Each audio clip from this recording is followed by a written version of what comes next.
Et puis, quelques temps après, je reçois un cadeau, parce que c'était les gens qui avaient été témoins de cette scène, qui avaient acheté pour le même prix, qui s'étaient cotisés, pour acheter une petite calculatrice.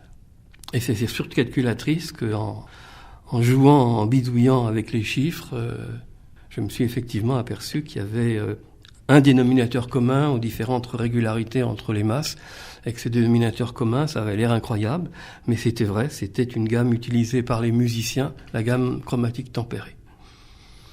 Et là, j'ai eu l'impression d'avoir rejoint les deux mondes. Ça a été à ce moment-là.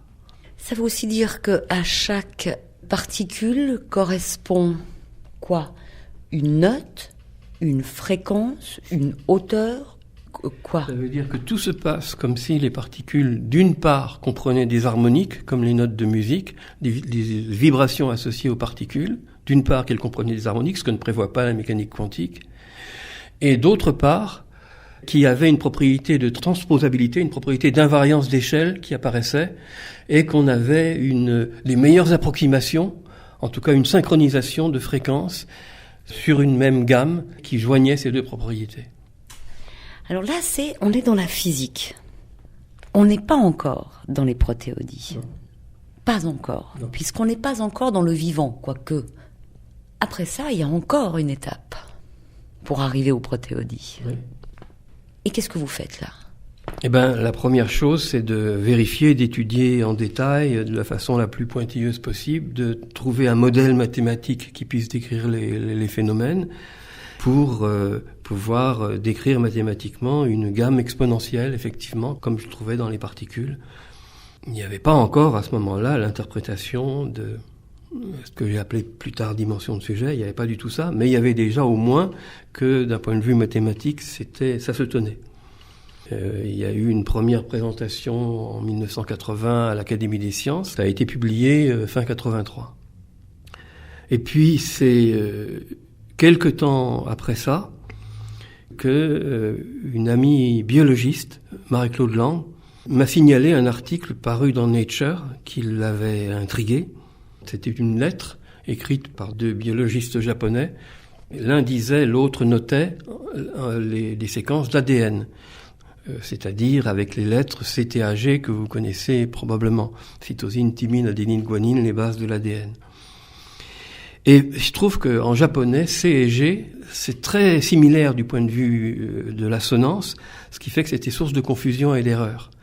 Il se trouvait que tous les deux étaient musiciens. Et ils ont eu l'idée d'imaginer un code musical pour traduire les bases de l'ADN en notes de musique. Alors, j'avais étudié un peu la musique et les publications sur la musique, et y compris la psychologie cognitive et tout ça à l'époque. Et ça m'a frappé parce que je savais qu'il y avait des travaux qui avaient été faits sur la mémorisation de la musique, et qu'une série de notes au hasard se mémorise pas mieux que n'importe quoi au hasard. Et donc là, ça semblait dire qu'il y avait des régularités ayant un rapport avec la musique. D'autre part, il y a eu des gens qui ont critiqué cette lettre-là en disant « Votre code ne respecte pas la complémentarité des bases, etc. » Alors je me suis dit, qu'est-ce qui se passe si je prends la correspondance que j'ai trouvée pour les particules ? Et c'est ce que j'ai fait. Et là, j'ai vu que, premièrement, il y avait effectivement des séquences d'ADN qui faisaient quelque chose d'extraordinairement vivant, que ça répondait à l'objection qui avait été émise, que ça répondait pas aux bases complémentaires. Là, il y avait bien cette correspondance.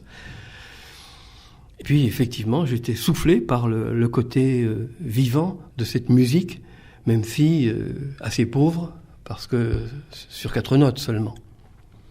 Alors, j'ai été chercher à Jussieu la séquence du plus grand gène humain connu à ce moment-là, qui était l'alpha-1 antitrypsine. On était début août 1985.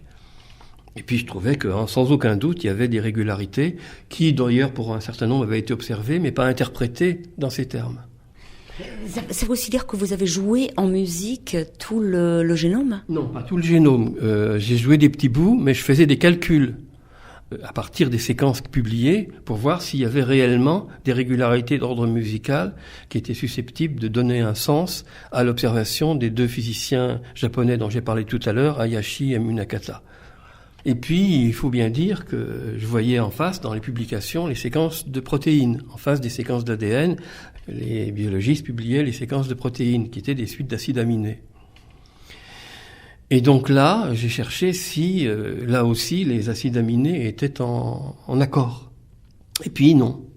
Cependant, il y avait une chose très particulière, c'est que les particules élémentaires qui étaient en accord suivant la gamme tempérée avaient une certaine stabilité. C'était celle qui était plus stable qu'une certaine valeur de environ un tiers de picoseconde, 10 puissance moins 12,5 secondes, un 3 millième de milliardième de seconde. Et que ça, c'est une durée caractéristique de l'accrochage des acides aminés sur leur ARN de transfert. Et donc je me suis dit, et si il se passait dans les acides aminés le même phénomène que dans les particules, et qu'il y a une synchronisation sur la même gamme qui se produit. Et j'ai donc traduit en notes de musique, en prenant d'abord les notes les plus proches, et tout de suite, je repère une fausse note, dès les premières notes. Et c'était tellement violent, tellement fort, je me suis dit, à l'évidence, il y a une fausse note, la sérine, ça doit pas être un mi bémol, mais un mi. Et alors, en le faisant avec un mi, alors là, j'ai ressenti quelque chose, c'était extrêmement, j'ai trouvé ça fabuleux, ça me convenait.